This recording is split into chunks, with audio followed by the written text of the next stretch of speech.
امام حسین علیہ السلام بچے کا خون ایسے نہ اپنی لپ میں بھر لیا ایسے، اور پھر یوں آسمان کی طرف اچھال کے یا اللہ تو راضی ہے تو میں بھی راضی۔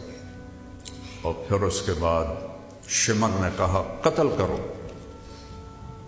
تو آپ کھڑے ہو گئے، ایسے جھوم رہے تھے، سارا جسم زخموں سے چور تھا، تو جو قریب جائے کانپ کے پیچھے ہٹ جائے، جو قریب جائے کانپ کے پیچھے ہٹ جائے۔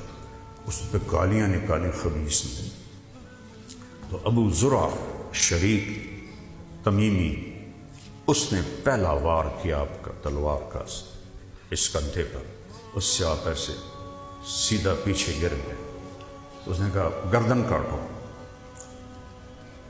یہ کون سا وجود ہے جس کو یہاں سے لے کر پاؤں تک میرے نبی نے بوسوں سے روشن کیا؟ کہ گردن کاٹو، کوئی قریب نہ جائے۔ آخر سنان بن ابی انس، اس کو حضرت انس کا بیٹا کہتے ہیں، نہیں ابی انس، یہ اور بدبخت تھا، اس کا باپ صحابی نہیں ہے۔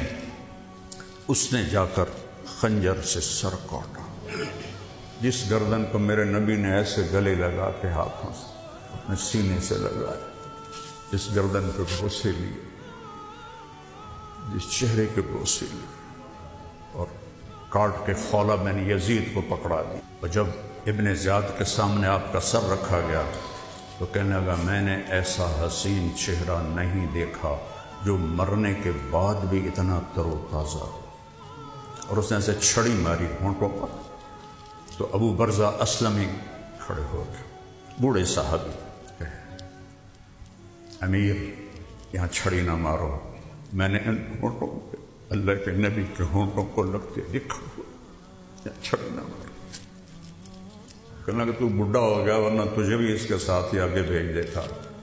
پھر یہی سر یزید کے دربار میں پہنچا، اور اس خبیث نے بھی چھڑی لے کر منہ پہ مارا، تو زید بن ارقم کھڑے ہو کہا امیر المومنین اپنے اوپر رحم کر، اپنے اوپر ان ہونٹوں کو چھڑی نہ مار، میں نے ان ہونٹوں کہ نبی کو چومتے دیکھا۔